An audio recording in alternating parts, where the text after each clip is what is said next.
What was it like hearing, I guess, birthday wishes all over the course out there? People saying happy birthday. What was that like today for you to hear that? It's very nice. I think this is this is my 11th birthday I'm celebrating in Charlotte, so I'm sort of getting used to it. But it's yeah, look, it's really nice. It's not nice to have to wake up at 4:30 a.m. on your birthday, but at the end of it's just another day, and I feel just as good now as I did at 24. So with that, I still feel like I've got a lot of good years left in me. But it's nice to be out there and everyone wishing you sort of wishing you a good day. As much as this golf course has changed over the years, you played it pretty well right from the very beginning. Have you had a hard time adjusting at all to the changes, or has it actually made it better for you? It's probably made it a little better. The golf course has become a little bigger, a little longer.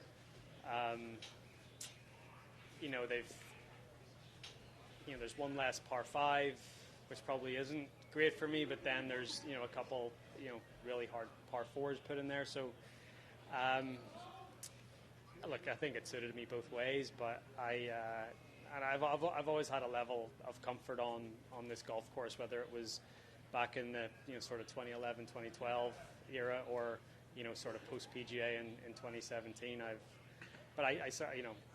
If you look at all the results, I certainly excel here in May rather than when we played it in August and it was full Bermuda. I struggled with that a little bit when it's like this and overseeded, and I feel like that's sort of right in my wheelhouse.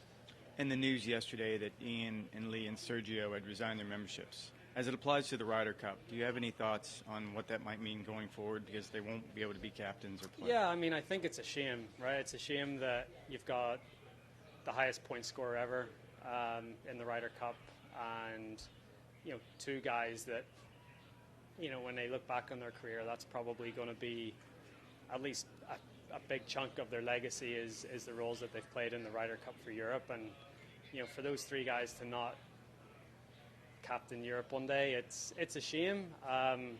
But as the DP World Tour said in their statement, it was, at the end of the day, that was their choice, and they knew that these were potentially going to be the consequences of those choices and of those actions. And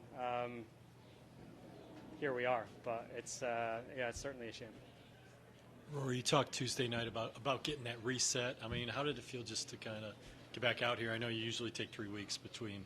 It was nice. It was. I felt quite comfortable out there. It was a nice pairing for me as well, playing with Jason Day, who I've known for a long time and played a lot of golf with on tour, and then with Fitz as well. And we see a lot of each other down at home in Jupiter. So it was really comfortable pairing, and it was just really nice to be out there again. And making top 10, 9 out of 11 times here and 3 wins. What is it about this course? Is it just the site?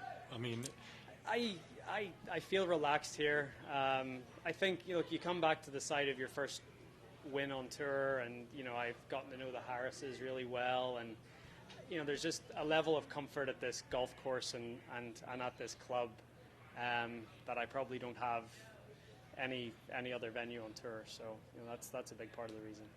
Is there, after the 3 weeks off, any sense of relief when you start 3 under par and right in it? It's nice to get off to a good start. Yeah, it's nice to feel like I played well. I didn't want to spend my birthday afternoon grinding on the range, so it was nice to play okay.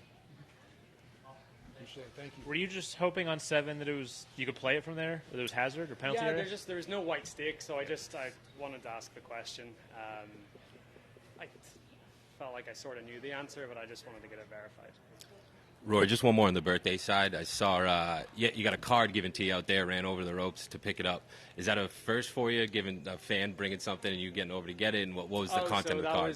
So the two people that gave me those cards were my Pro-Am partners yesterday, Nyla and Kai from the first tee. So it was nice of them to write a couple little notes. Thank you.